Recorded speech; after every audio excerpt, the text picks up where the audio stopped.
I solemnly swear that I will tell the truth, the whole truth, and nothing but the truth. So help me God. Yeah, hi everybody. Ron here from The Truth About Addiction.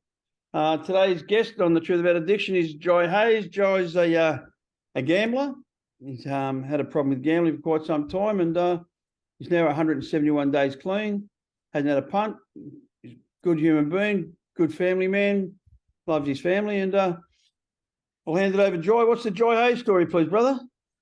How you going, Ron? Thanks for having me, mate. I appreciate this opportunity. Right, the Joy Hayes story. So I was born and raised in Sydney, and my parents, they had some addiction problems themselves growing up, and it wasn't strange for me to see, my old boy smoking bongs or something like that, and he's in and out of jail a bit when we were younger. They provided for us. We had everything we wanted. We grew up in housing commission in Menai. Started out in Arncliffe, in the city. We moved to Punchbowl, and at Punchbowl, I went to a Punchbowl public school full of it's a very Lebanese, very ethnic area. I was bullied there for being the white kid. Then I moved schools to Hannons Road, which was in Riverwood, very multicultural school, and that was a pretty good school. And then my parents moved us to Menai, and that was the best move we ever made. That was growing up near the bush, riding motorbikes, swimming in the river, and having a ball. Lots of mates, riding BMXs, hanging up the skate park, getting up to all sorts of mischief. It was a great place to grow up. And I would say growing up, even though I witnessed those things, the drug use, all that sort of stuff, I never smoked cigarettes. I never was interested in that sort of stuff. Sort of looked down upon drugs, really, growing up. Being surrounded in a housing commission area, surrounded by junkies, like you just witness that sort of stuff all the time. Thieving, they're always stealing. I've had stuff stolen off me. It used to really upset me, so I was really driven to work and get out of there. I would say in year 7, actually. So in year 7 is when I, like every kid, so that was growing up looking down on it. But you get to year 7, once you get to high school, and that was the first time I tried pot. And I stole some off my dad and tried some pot and absolutely hated it. It was a fucking disgusting feeling. Really didn't like it. And I guess going through school, so growing up, going through school, I got into a lot of fights, and I would say growing up, my dad was a real hard ass man, and I adopted the thought of, because he was tough and went to jail and used to hit the bag and things like that, that I had to be tough. That was never instilled in me. My dad never said anything like that. He told me, you don't fight unless someone picks on you, and stand up for your family. But I thought, no matter what, I've got to fight. Look at where I come from. Look at me. I've got to be like Dad. And I would say through school, I was very angry kid. There's a lot of disconnection in our house. Not much love. Well, no love, really, I should say. But when I say that, I mean my parents overcompensated for everything. Like we didn't do any chores. My parents had to do all that sort of stuff when they were kids. My mum was adopted, treated like Cinderella, really treated badly, and had to do all the chores. So their way of showing us love, I guess, was, Dad was a drug dealer as well, these things. And so they showered us with gifts, and we didn't have to do any chores. Everything was done for us. But when it come to a hug or getting tucked in, things like that, there was no love. And I guess that shows really in the way I rebelled and my relationships with women as well. They've always been a bit rocky. So yeah, going through school, adopting that sort of behavior of trying to be tough, and yeah, that went on for many years, up until probably 25 before I really calmed down. You know, really always going out fighting and carrying on. But I think when I get to about 14, 14, 15, sort of 15, just leaving school, I started working and I had my own money, and then I could do what I wanted, you know. My parents didn't really have much say. I had my own money to do what I wanted. And then that's when it was about 15 going on 16. That's when we discovered speed and fucking ecstasy. And I'm 34 now, and I've only just given up, mate, when I met you. So almost 6 months clean. But yeah, I've really partied hard for a long time. Worked hard, always been a good worker. Work hard during the week, but then come to the weekends, it was game on. It was speed, ecstasy, MDMA, cocaine, all that, nearly every weekend, you know. And it wasn't when I got to about 18 when I discovered gambling, and fucking the gambling just it really got hold of me. Whereas the drugs, I could do them every weekend, and like if they weren't there, I didn't chase them. You know what I mean? It's just because they were there. All my mates dealt drugs, and fuck, it was the scene. I guess the scene I was in, the environment I was in, it wasn't hard to get. But the gambling, I'd go out of my way for that. I mean, I could be sitting at home and just get a fucking impulsive thought that I'm going to go play the pokies, and I would just go, you know, and do me money every week. And really got hold of me. That's when I would say that's what an addict sort of says, you know. It gets hold of you. Well, the drugs and that stuff didn't. That was always fun to me, but the gambling, I guess I started out as fun, but then it didn't take long for it to get hold of me, like not long at all. And I think back to being a kid, fucking playing games and those skill testers. I fucking hated losing on them, and I'd always play them, like especially the skill testers. Always ask my parents for money, and now I think, fuck, they're no good, those things, you know, at all. Like my kids ask, I won't fucking let it. Well, nah, we're not playing them. I don't want them to even get a taste for it. But yeah. So once the gambling started, I think back to like it really did get a hold of me, and then the lies start. You know, you start lying. Why you got no money? You've paid this bill. You paid that bill when you haven't paid shit. You fucking didn't pay your bills. You now you next week when you get paid, you're paying double bills and things like that. And it just it's a vicious cycle. And then I missed like insurance payments, you know, car insurance payments because I didn't, you know, because I'd gambled my money. And I remember having a car crash. I just we're going out one night, and I went and scored all these pills, and fucking we're going into the city, and I was eating a KFC burger, and I dropped some burger on my lap, put my head down, and ran straight up this old lady's ass. And oh, fucking, she did a 180, and I'll tell you, I thought about running, but because she was so old, I felt terrible. Oh, fuck, I got to stop. And that took me up to about 20 grand's worth of debt. And I'm about 22 then, and you know, like fuck. And I got made redundant at a job I was at, and got paid out 30 grand. And fucking 15 of it went straight on that because I was paying it off, this debt. 15 goes straight to that. You know, just from doing silly things like that. Then I started to get a bit more mature. I started to pay my bills and things like that. Made sure that I had them paid. When I started living on my own, lived in a granny flat, so I had no choice. Had to learn to cook. I can look after myself, but I'd pay me bills, and then after that, maybe buy some food, and then after that, it was again straight back down the pub, gambling. I mean, I've been doing it for fucking 16 years or something. You know, there was moments I'd stop. Especially, I went to Europe in about 7 years ago. I think environment plays a big part too. Well, it did for me. Gambling in Australia is fucking, it's everywhere. It's in your face. It's on all the ads, sports bets everywhere. Facebook. It's just everywhere. It's actually wrong. The government needs to do something about it. I mean, our kids don't need to see that shit. You watch the footy and it's telling you the odds.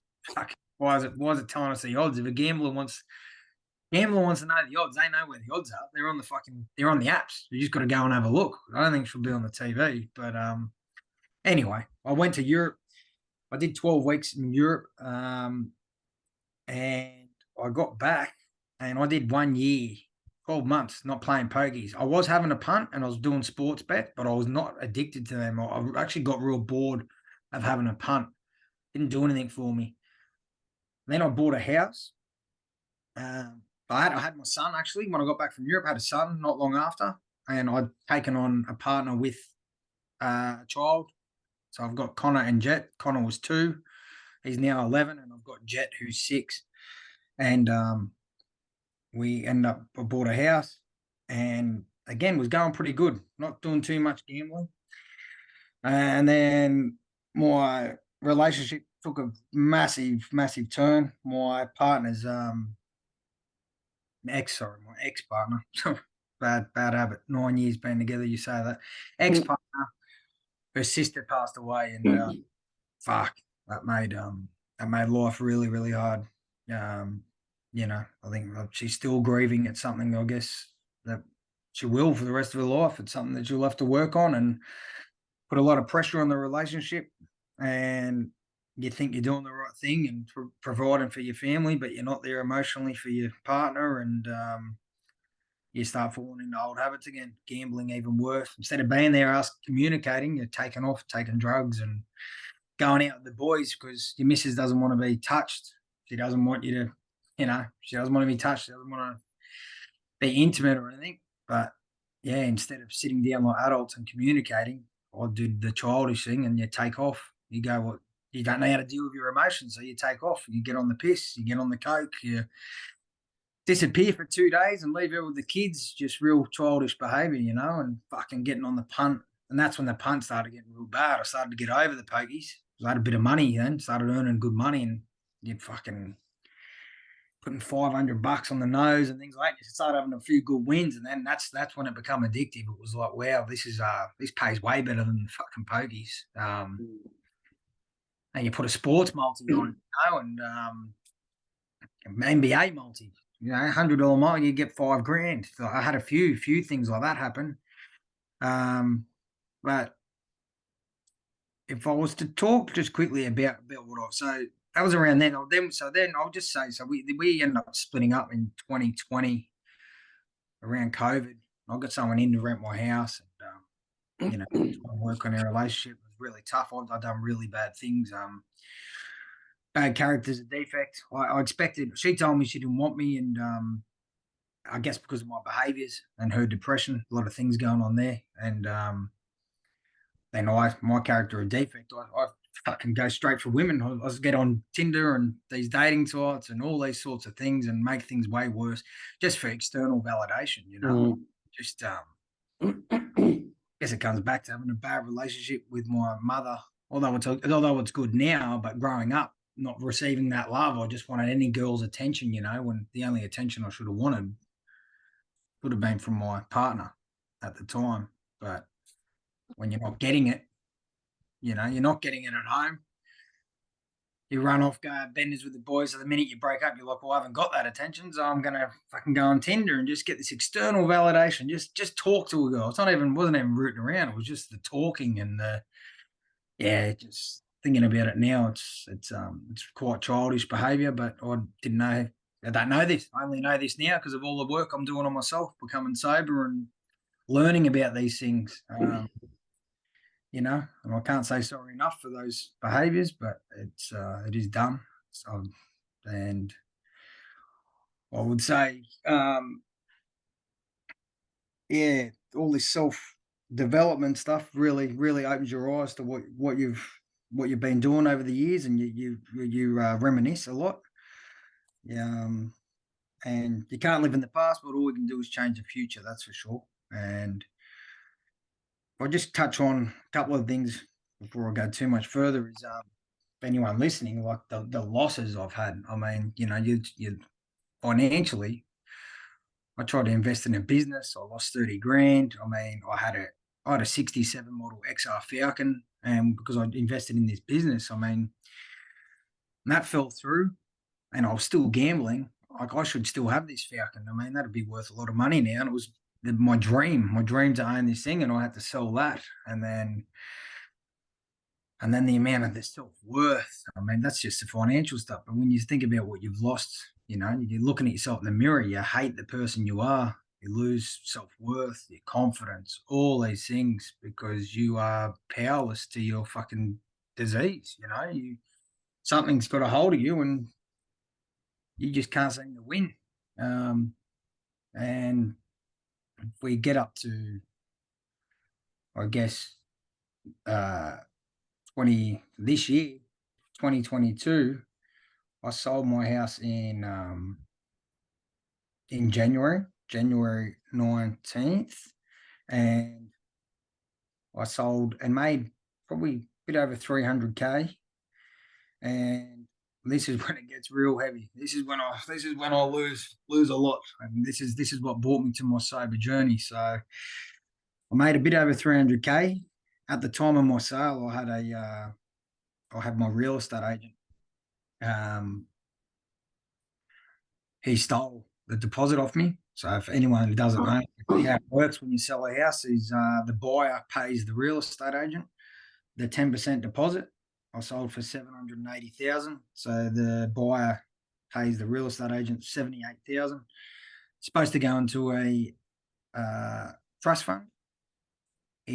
He didn't have a trust fund because he'd only had this business for like 6 months. He just had a business account or whatever it was, and he had access to it. So he was buying crypto and gambling and getting on it, doing whatever he wanted. And lied to me up until the day of sale. Post went viral about it, and fuck, I was freaking out. And so I had to wait a long time to get that money. And during that time of 6 months of just waiting to get that money, I blew 300 grand, like it was nothing. Fucking 10 grand a day sometimes. I think my worst day was 40 grand, and it's 60 if you include that I won 20. So I done 40, and then I got down to my last 5 and I won 20, and was like, fuck, I'm only down 20, pull it out. That's the good voice. And then the bad voice is saying, fuck, no, we didn't come here to lose, come here to win. So fuck, we're not going until we get over 40. And it didn't take, I only took a few more bets and that 20 was gone too, So that's fucking, when you're sober, how the fuck did you do it? How are you doing that? How are you not spending time with your family and fucking being present, with your kids? It was more important to sit on your phone and do it on the sly as well. I didn't even have the volume up.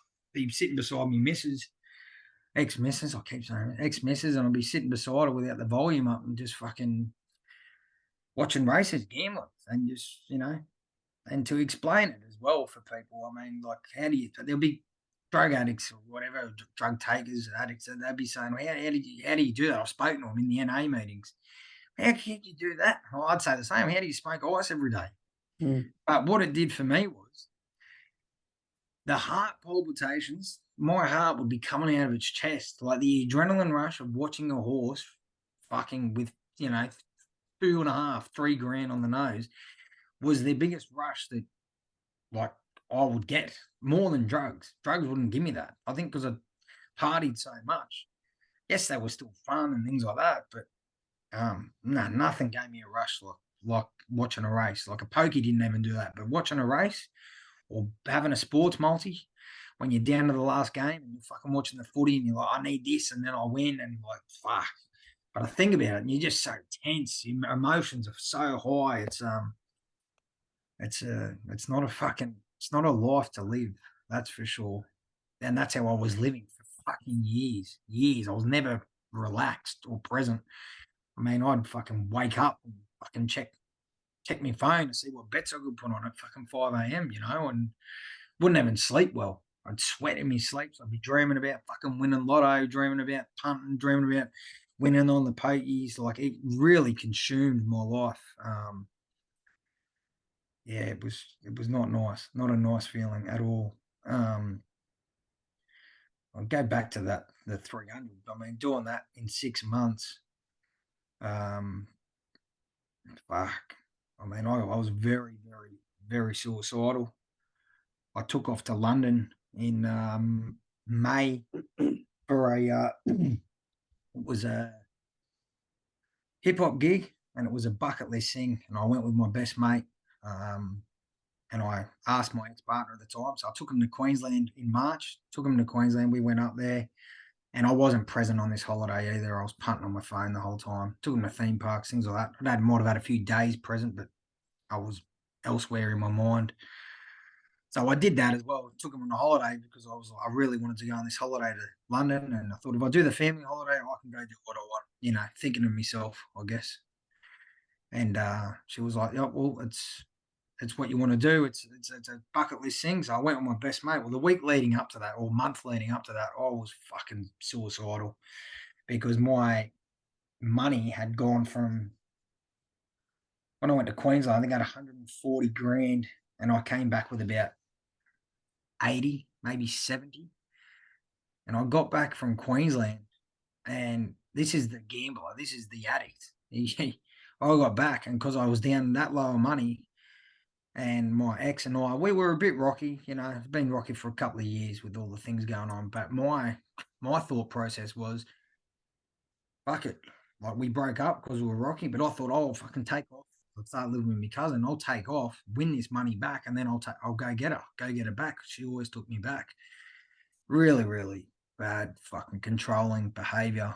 And yeah, it didn't work out like that. So I took off to London, but that was my thought process. That's what I just wanted to say. That was my thought process. So I get up to living with my cousin in Wollongong, and I've got about 70 grand left, and I'm fucking ropeable. I'm really depressed, thinking, fuck, I don't even know if I want to go to London anymore. The weekend going to London, the week before, I win 2 multis. I win 8 grand and 10 grand. So I'm still on the punt hard. I win 18 grand, fucking beautiful. That gets me spirits up a little bit. I'll get over to London, and there's no gambling in your face. So again, different environment. I'm feeling good once I got over there. And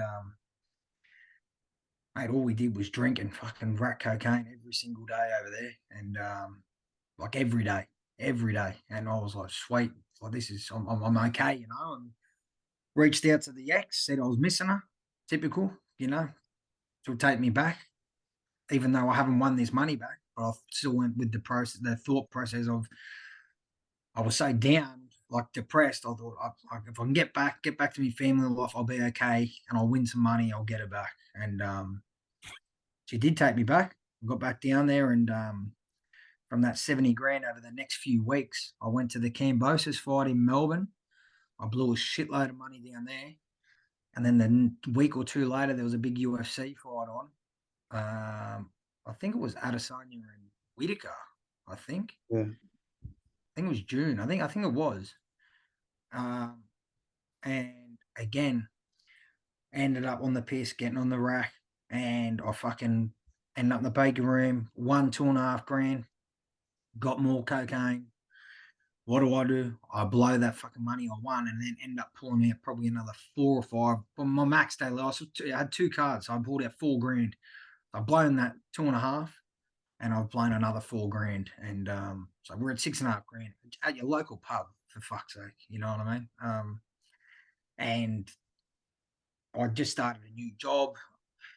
I hadn't been there that long, and I was ropeable, so I didn't go to work the next day. I told him what I'd done. Told him I'd blown 300 grand. Look, I need help. And in the morning, my ex asked me, like, because I'd gone home at 4 in the morning, asked me, did I blow money last night? Because she knew that was pretty much the behaviours I was doing, the repetitive behaviour. And I had to be honest. Yeah, I blew money. She was used to, a couple hundred or something.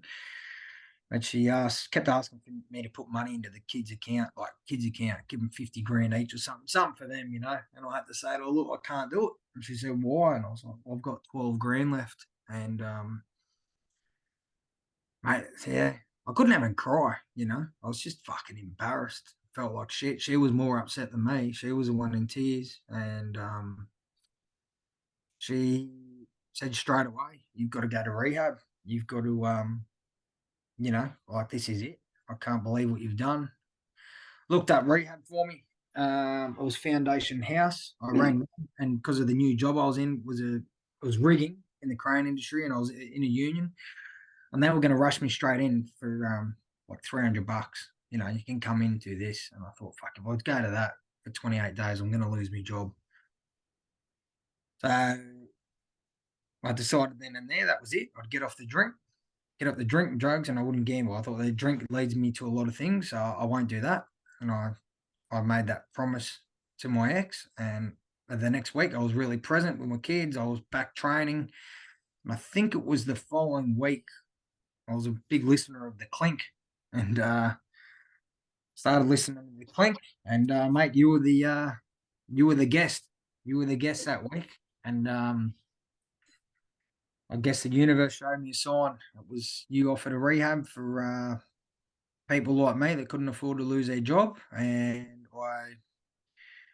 I rang you, and fucking we linked up, and mate, you gave me a shot. You gave me a shot because I didn't have all the money up front, and you helped me out, and I paid you off as we kept going, and mate, this is where I'm at now, 171 days sober.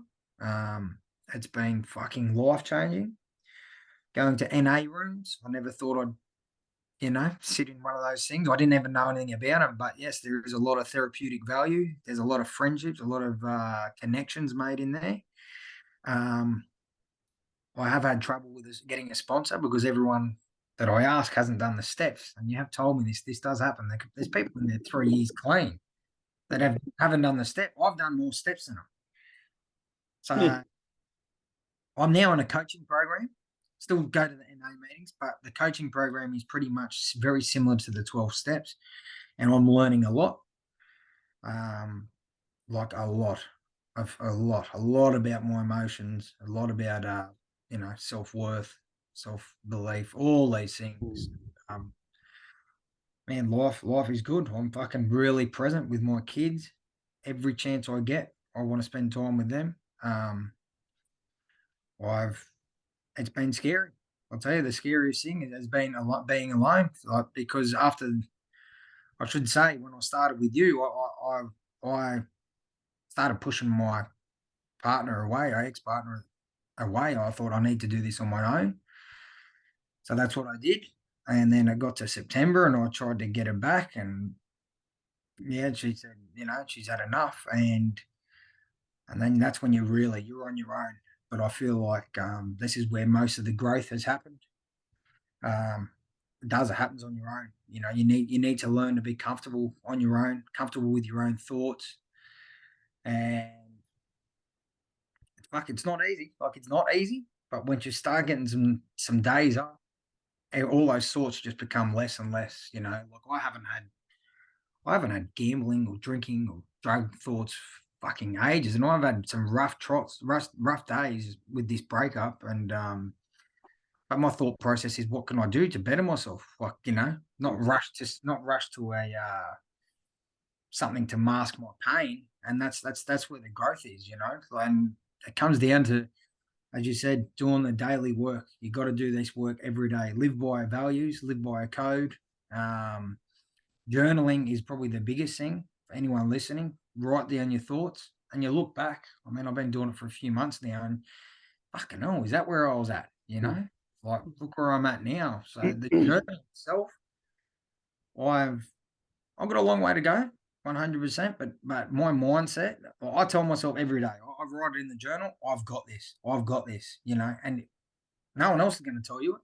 You've got to fucking back yourself. As you said, you told me from the start. Start betting on yourself. I'm betting on all these things that I can't control the outcome of. Well, at the moment, I am betting on myself. Whether that comes across to anyone as cocky or whatever, honestly, if you're not doing it, if you're not telling yourself you've got this, I've got this. I write, I've got this, and I put a love heart after it, because you've got to love yourself as well. Yep. If you don't love yourself, how can I have any type of relationship in the future when I haven't loved myself for a long time? I've hated myself. You know, I really did not like the person in the mirror.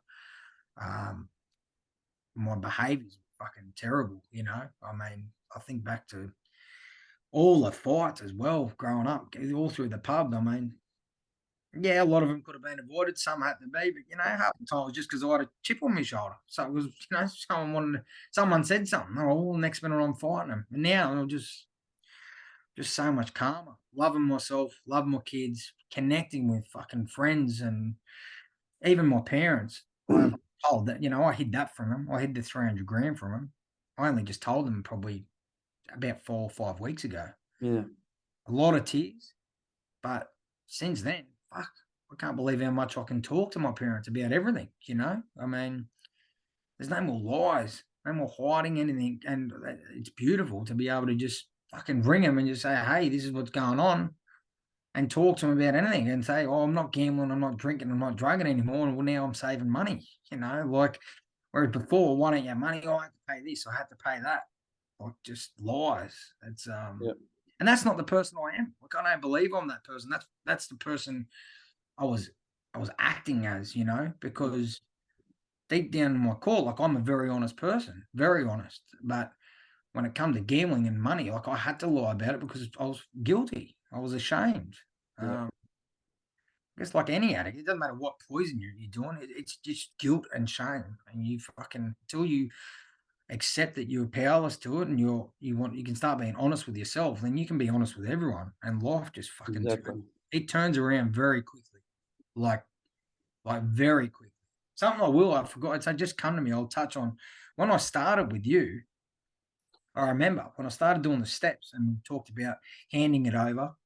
You know, I don't believe in God or anything, but fucking all this spiritual stuff. I mean, I'm definitely believing in it because of the signs I've been shown. So, um, I went on a cruise. So this is one of the signs that happened for the listeners is so when I start Ron told me hand it over and you start doing the steps and you go, okay, I'm gonna hand it over, and you don't even know what you're doing. You okay, well fuck you admit it, you accept everything, you accept it, and then it's quite funny. I had this dream, and the dream was about something that actually I did. I went on a cruise, a P&O cruise in probably maybe almost 10 years ago, maybe 2013 or something like that, with about 15 mates. Went on a P&O cruise and we couldn't get any drugs on there, and I was useless on the piss. So absolutely blind. Anyway, every day you'd be blind. Well, in this dream, I have this dream that I'm on a P&O cruise. It's pretty much me back on this holiday. And I'm with all my mates, and there was on those P&O cruises, they got like a where they do bingo, and they bring down a fucking they've got a big stage. That's where they do their shows and things like that. And in the dream, we're walking through that area, and there's all these TVs, and all the what would you say, all the passengers of the boat, they're like, oh, they're going, oh, there he is there, there he is there. They're pointing at me. And I look up onto the TVs, and it was like Big Brother. It's like it had been filming all of the passengers on their night out, but it was this camera focused on me, and I was fucking shit faced. And I've stood up and I've stumbled across. I've run into a post, and they're all going, "Oh, that's him there, laughing," and like this was on the TV and coming up. You know, it was like an ad coming up. This is what's going to be on, and it focused on me, and I just went, "Fuck, I've got to get off this boat. Fuck, I've got to get off this boat." I run down to my room, get my suitcase. I'm trying to get off this boat. Well, then I woke up. It was about 3 a.m. I wake up, and I remember I texted you in the morning about it, and that I was disgusted with it. I'd seen what I look like when I'm drunk, and I haven't seen that. You know, I'm the drunk, I haven't seen it. Well, I'd seen video of my mates filming me and things like that, but not like that, not like an awakening. It was like a spiritual awakening. I'd seen what I look like, and it was like, is that what I'm really like? Is that how people? I was seeing myself how people see me as a drunk fucking mess, like an idiot, like embarrassing, you know. And I went, fuck. It just cemented that I was on the right path, you know. Like I'm on the right path. This journey it's the right thing. The funny thing is, I don't. This is for anyone listening. It could be fucking. They might think it's fucking bullshit. some hocus pocus bullshit. But no joke, the next fucking night, I wake up 2:55 a.m.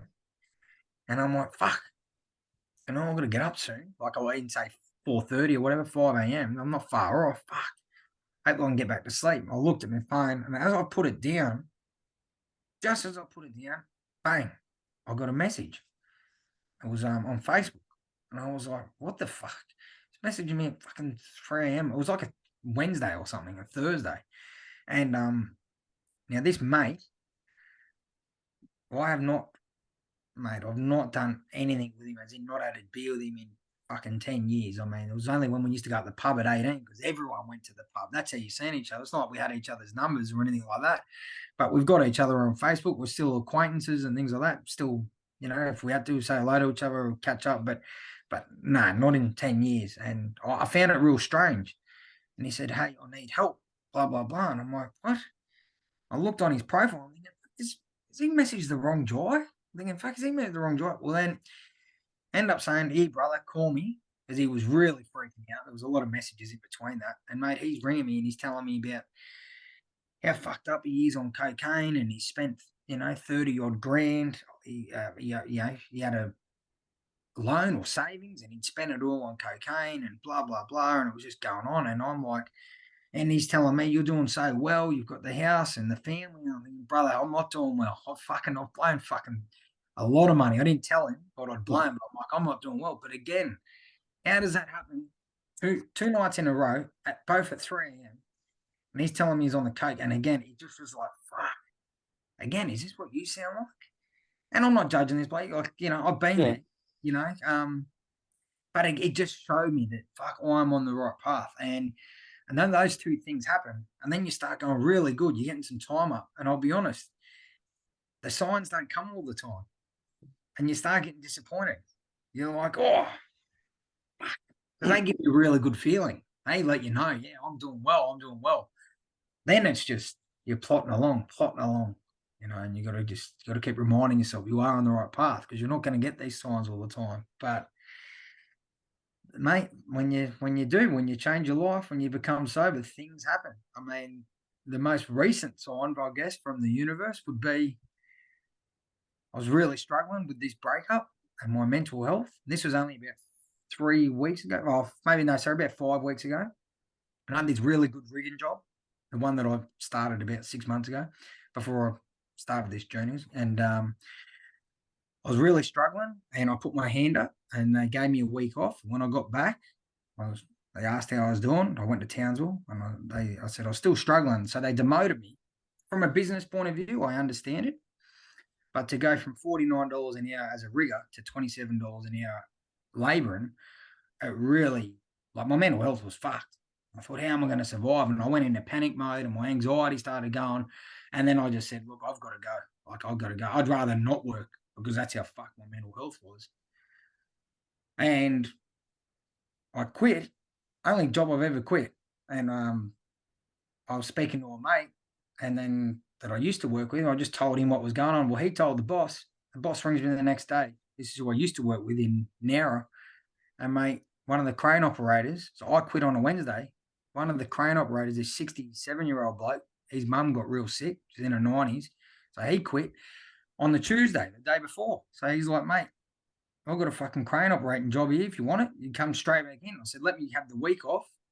I'll come in, and mate, that's where I'm at now. And it's like, this is, everyone I've spoken to is like, when you start doing good in life, mate, the universe looks after you. Like, I don't know how these things happen, but they do. They fucking do happen. If you stop, I don't know, I'm not a rorter or stealer, but if you're out there and you're doing those things, you just start doing good things, fucking good things will happen to you.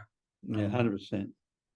I think I saw that. I think I might have said that to you 100 million times. You did, and it's happened, mate. The proof's in the pudding. It's and people that aren't even on this journey, like I've told mates, and they, they're still partying and things like that, but they're like, mate, you're doing well. That's why it's happened to you.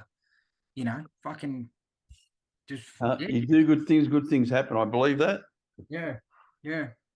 You give more than you take, you'll always have enough. Yeah. I said to a client today, I said, I'm not trying to reinvent the wheel. I said, I don't want you to. So all I want you to do is get behind it and push the fucking thing. Yeah. And he started laughing. He's a 53-year-old school teacher. He said, I've never had anyone talk to me the way you talk to me. I said, well, I don't really give a fuck. And he started Well, laughing, but he's sober. Yep. First Yep. time he's been sober in fucking 40 years. Well, I think that is why, mate. I think that was the universe showing me you were the guest on the podcast a week, even though I listen to it every week, that podcast. But the week before, I have to tell my ex that I've blown the 300 grand. The next week, you're on that podcast. I look at that as a sign. Yeah. And then who else was going to get me sober? I mean, if I went to a rehab and I had some lady talking to me and trying to pussyfoot around me, I mean, would it have worked? I had you, who remind me a bit of me dad, and you just gave it to me straight. You didn't beat around the bush, and I realized I can't bullshit this bloke. He's fucking, he's honest. I got to be honest, and swearing at me, all that sort of stuff. It's not offensive. It's like it gets your ass in the gear, Yeah. So. That's why, you said it before, the truth will set you free. Yeah. My company's called The Truth About Addiction. Addiction is a fucking chain, a ball and chain around your soul, drowning you slowly. That's what addiction is. Don't worry about what you put in front of it, whether it's drugs, fucking alcohol, pussy, fucking, doesn't matter. Gambling, fuck me. Gambling's one of the worst. Yeah. And alcohol. Fuck. Yeah. Yeah, I think I would have to agree with the gambling being the worst because of how easy it's hidden. Because I mean, if your mates, like I've had mates get addicted to ice and things like that, and you can tell like they're fried. They look fucked. They look unhealthy. But everyone that would see me, you would think, because I was still eating, I was still eating good food and things like that. But mate, inside I was fucking dead. I was going to talk about the spiritual death of the gambler. Yeah. I'm reading a book at the moment called Gambling for Love. Yeah. Written by John Killick. The guy that escaped. He's rewriting my book with me. Yep. My book will get published early next year. Well, that's why he did the bank robberies, didn't he? Because he was a gambler. Gambler, exactly. Yeah. He's down robberies to punt. He wasn't even on drugs, was he? No, mate, no. Just a gambler, bad punter. Yeah, fuck. Yeah, Gambling for Love, and and then his next book was The Last Escape. Yeah. I've got all his books. Yeah, as I said, he's co-writing my book now. The book I already wrote while I was in prison. It's been written for fucking since 2007. 15 years it's been written. Now, John, because I'm not a writer and I don't pretend to be, I just tell the truth. I wrote this truth. Said John's just putting the chapters and paragraphs and tidying it all up. So we're co-authoring it together and we'll publish it next year. Yeah. So that'll be a good thing, mate. Yeah. But back to you. So 171 days ago, you rang me. Yes. Yeah. Within 60 days, you'd done the first 4 steps. Yes. And you're saying you're going to NA meetings and people got years up and they haven't done the first 4 steps. Yeah, there've been suggestions in there. They'll say to me, "Oh, you should get him to sponsor you because it's very hard to get one." And they'd say you should get a male, not a female, And you go up to a bloke and say, "Oh, he's fucking 12 months, 2 years, whatever," and he said, "Oh, I haven't done any steps." And fucking, how can you be a 12-step program and not do the steps? Yeah, crazy. I said to him, I said, that's like going to a brothel and not having a root. I'm going to go to the cake shop and look through the window at the cakes. Yeah. Yum. That looked like it was tasty. Fuck off. Yeah. And look, and I, I've really followed through with what you've said to do all this work, but I had to look elsewhere because, I mean, I need someone to take me through the steps. So I've joined up this Alpha Code Academy. And mate, it's cost me $5,000, but I'm not afraid to invest in myself and to do these things. Yes, NA is free, but I'm determined to keep working on myself and bettering myself. And everything I'm learning is as usual. I told you about the program. You said I've learned it all in NA. At the moment, I'm probably getting it a little bit quicker than what I would because, unfortunately, the NA meetings I'm at, there's not really anyone there that I can rely on at the moment. That's sad. That is really sad. But you know what, mate? That is life. That is what it is. Yeah. And maybe this is your journey. Everyone's journey is different, mate. Yeah. Yeah. And that's what I like. I mean, because, it would only matter if I gave up. This is just part of my journey. I found something. This is fucking really working for me. I'm 6 weeks into it. Yep. I've got 6 weeks left. But no matter what, after the 12 weeks inside the group, mate, you're allowed to be in this Facebook private group, and they do Zoom workshops once a week, every Tuesday, and you're there for 12 to 18 months. That's not paid for. After 12 weeks, you're in, mate. Yeah, so, mate, look, you're doing good. You're doing really well, mate, and the reason you do well, I'll tell you why you do so well and why you've done so well even with my program is because you do what you're fucking told. Yeah. It's that simple. Yeah. People go, you see, a lot of 12-step programs get all wishy-washy and politically correct and, there's no must. Yeah, there is fucking must. Yeah. You mustn't pick up. You must fucking work the steps and you must try to find out who you are. And at the end of the day, you must not pick up. Again, no matter what. No matter what, you have the first one, you're fucked. Yeah. As I say, when you get hit by a train, what kills you? The first carriage or the last one? The fucking first. Yeah. So simple, mate. You know what I mean? But that's the truth, you should be very proud of yourself that you had the courage to fucking ring me that day. I remember you were fucking a little bit lost and and you said to me, mate, I haven't got the money. And I think you said to me, I don't know if I can afford it. And I said, I don't know if you can afford not to. Yeah, well, I remember, I think I had $2,000 or something, and we paid that. And the other thing was, you told me it was a Friday that I rang you, and you said to me, you said, sleep on it and ring me. And I'll be honest, this is something that I've had to get out of my life is, mate, I sat there Saturday, and I think it got to nearly 3 o'clock, and I thought about it all day, and I was getting sweaty and umming and ahhing on the phone, procrastinating. When I finally rang you, that's what you're waiting for, the call. All right, you're in. All right, you want to do it? I was like, yep.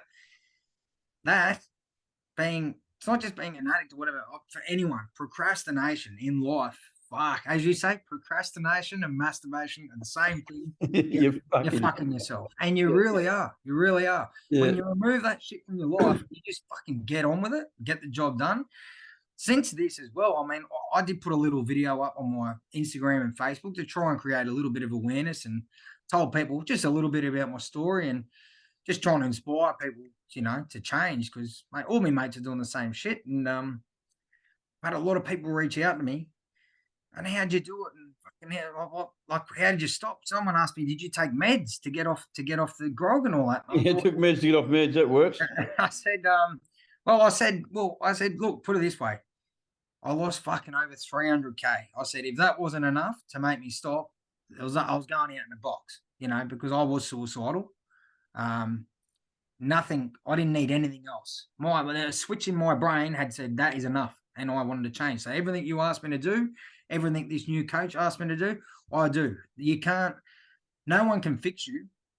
You've got to do the work, and you need help. Of course, everyone needs help, but you've got to do the work as well. No one's going to fucking, they can't hold your hand the whole way. No. Yeah. As I said, mate, you only get out of what you put into it. Yeah. If you don't put fuck all, you're going to get fuck all out. Yeah. I was going to be rude, but I won't. I say it all the time. You only get it. You only put in. Only take out what you put in. Yeah. You know what I mean? Fucking. The bank teller used to try to tell me that, and I said, no, it doesn't work, mate. I didn't put anything, and I've taken it all out. Yeah. Yeah. Mate, I don't, and this is something I like about you, mate. I don't pretend to be something I'm not. We just fucking made some mistakes, big deal. But the biggest thing is we rectified them. Yes. And we stopped making them day after day, expecting different results, which is the second step. And we started being responsible and making sane decisions. Just for the day, I'm not going to have a punt. Just for the day, I'm not going to lie or harm somebody. Just for the day, I'm going to try to do better for people than what they do for me, And we don't have to do it one day at a time. And days become weeks, weeks become months, months become year, And, we formed a friendship out of this program. You did my course and, you ring me all the time. You send me messages 171 days later. You still send me your fucking gratitude list. I love that. Yeah. I love it. And I always acknowledge it. I always send you back the hand. Say, yeah, I've got it, read it. Thank you. You're going all right. And I think that 24 hours a day, if you needed me, you could ring me and I'll be there for you. No, and yet you have been, mate, because when I went through that breakup, I rang you and I was pretty upset. I was crying and you told me get back into the steps. I rewrote step 1, and Yeah. the difference between my step 1 answers, as in what it was when I started with you, my step 1 was all about the gambling feelings, Yeah. and then when I started step 1 again, it was all about like what I was going through, control my emotions and my ex. So it was just completely different, you know. And the next one you do will be completely different again.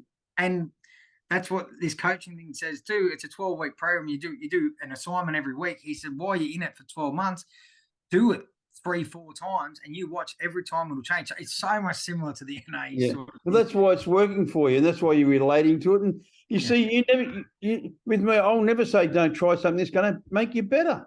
Yeah. Why wouldn't you put another string in your bow? Yeah, 100%. Like, mate, I'll do anything. You know, I fucking read self-help stuff.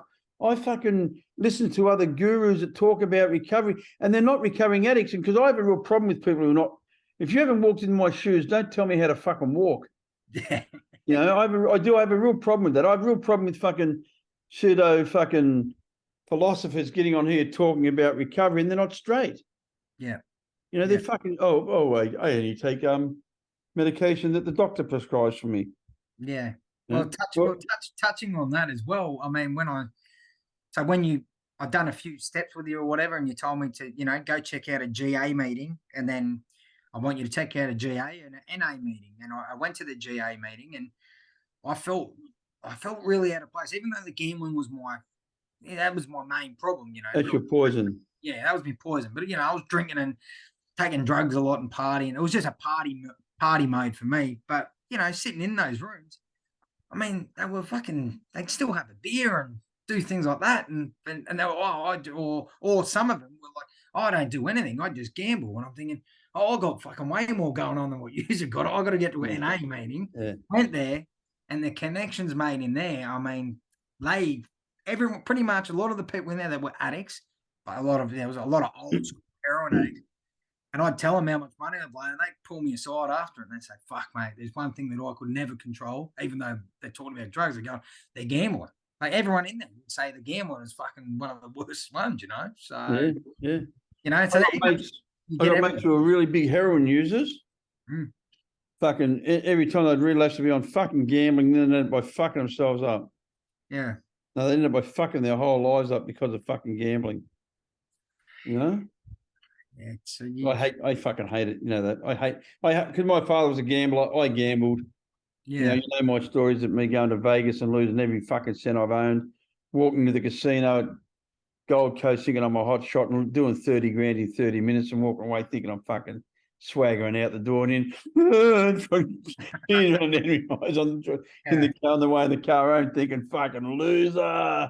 Yeah. The concierge in Reno, Nevada saying to me, "Oh, sir, you look like you're running out of steam." I said, "Yeah, I'm getting bored." They said, "We'll fly on our private jet over to Lake Tahoe. We've got another casino over there." Yeah. Like, oh, you fly me over. Oh, your rooms are comped, your food's comped, everything's comped. You know that. And while they were comping me, they were rubbing lubrication on my anus, getting ready for the next casino to take anything that was left. Yeah. You know, I only did that once, mate, and that was the last time I gambled. I told you that. You know, I came back from. I didn't even have enough money to buy my children a pair of jeans each and a pair of rollerblades. Wow. 36 years ago. Yeah. And you know, I don't bet on the fucking Melbourne Cup. I don't buy lottery tickets.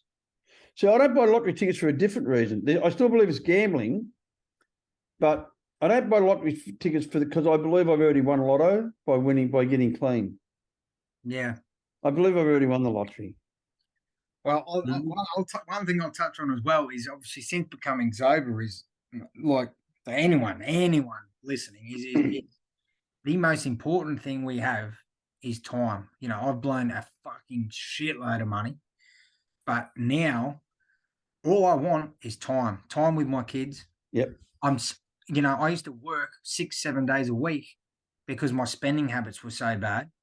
Now I'm back at this job and they're like, oh, they still want 7 days. I said, fuck no, I don't need that much money anymore. I'm not doing anything. Exactly. I buy a bit of food. I might buy myself some clothes and shoes every now and then, but all I'm doing, I eat out every now and then, but I meal prep, I'm training hard and all those things. Like, I don't need as much money as I once did. I want time with my kids. Even when it's not my weekend with my kids, fuck, if I can, ring the ex, can I get him? And she's pretty cool. She will, she'll let me get him. And that's what it's all about, creating memories, and using my time wisely where, we can't get it back. And I'm so glad I started this journey now and at 34 instead of being 44 or fucking 50, and my kids are teenagers, grown-ups, and they fucking hate me, they don't want to borrow me, so. I was just saying to you, I'm doing a 53-year-old man, school teacher, adult children, don't even know them. Yeah. So, mate, anyone listening, anyone my age, 30s, 20s, whatever, if there's something up, you got a problem, fucking do something about it now before it's too late. Because exactly. I say to people, just do it. Yeah. I don't give a fuck if it's with me. I don't give a fuck if it's with a rehab. I don't care where it's with. Just do something. Because if you don't do something, you're going to keep doing what you've always done.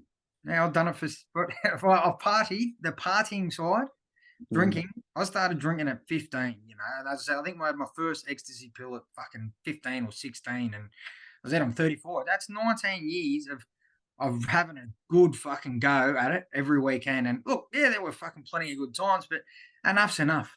There's way more, there's better things to do in life, and creating memories with my kids and going on holidays, instead of sitting around the local pub fucking every weekend, get on a plane, go somewhere, fucking get out of here, We've just booked our flights for the middle of March next year to Bangkok, the whole family going to Bangkok.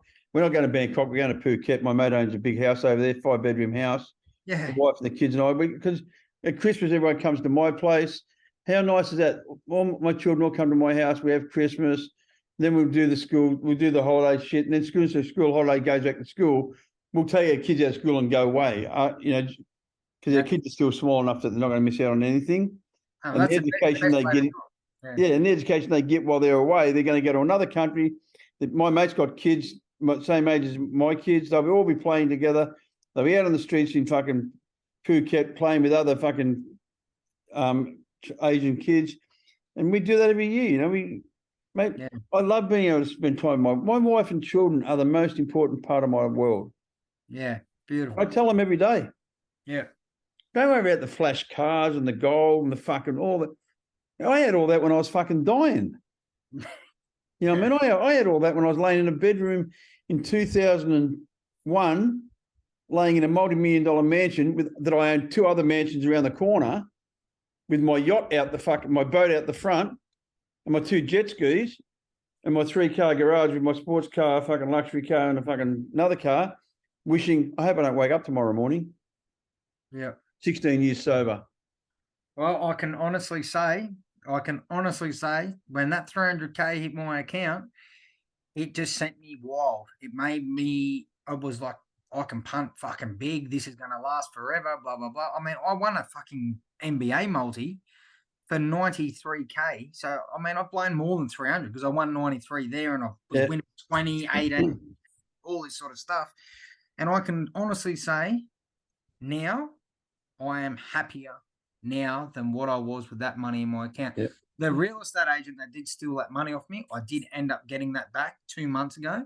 Yeah, that's good. Or maybe a bit more. And when that hit my account, 50 odd grand, it went into panic mode. I started thinking about gambling. I got the money, I transferred it into another account, and it's still there. I haven't touched it. And life, by not picking up that one day that I nearly did, like, I nearly did, but my brain went AWOL.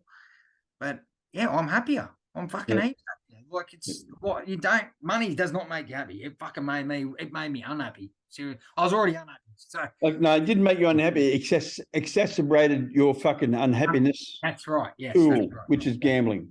Yeah, exactly. Your poison is gambling. That's why I say to you, like, yeah, you're drunk, you took coke and that, but if I fucking put you on a punt or a line of coke, you're having a punt. Yeah. You know what I mean? So I say to people, what's your drug of choice? And they'll tell me, and I'll give them a whole lineup. I say, if you can have alcohol, punt, sex, this, what would you go for?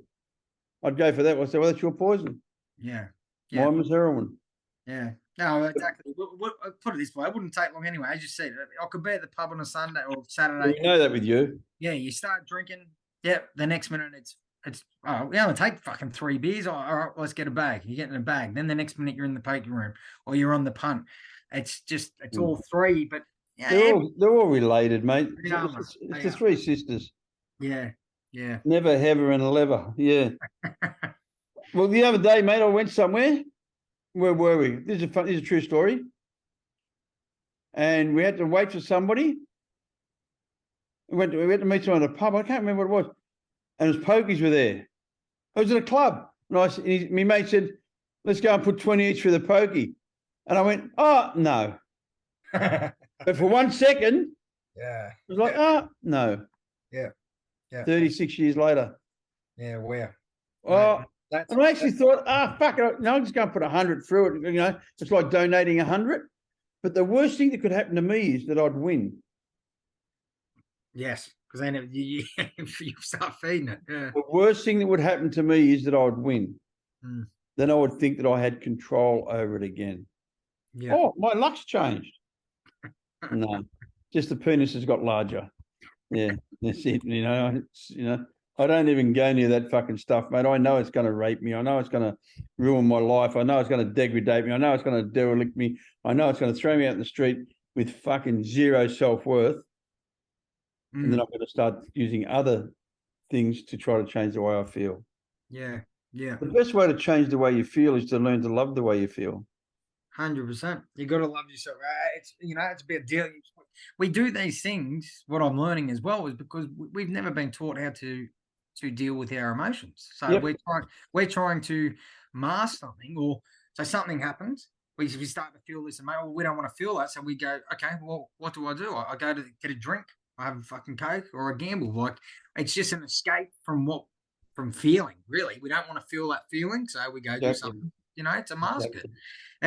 It's simple stuff, but you just got to unlearn so much bullshit you've been taught as a kid, and and relearn. Like, oh, I don't know. There's so much. Relearning's easier than unlearning. Yeah, that's right. So, Guy, I'm going to love you and leave you. Thank you very much for coming on The Truth About Addiction. I hope our listeners got something out of Jay. I know they would have got a lot out of Jay.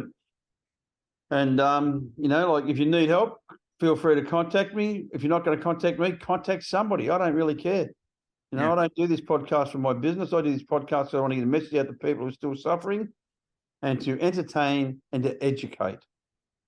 People who are not even addicts. I want them to listen to these podcasts and get educated that because someone's an addict, a gambler, a heroin, it doesn't matter what it is, they're a human being first, or a male or female second, and then we're an addict third. We're not born with fucking horns. We weren't born lying, thief, and cheats. That took a lot of practice. That wasn't natural. That was hard fucking work, Yes. But today we're not those lying thieves and cheats. Today we're good people doing good shit, mate. And thank you, Jai. I really appreciate you coming on, mate. And I've got a lot of respect for you, brother.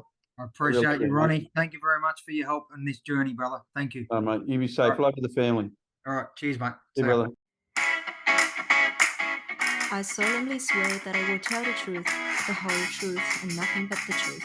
So help me God.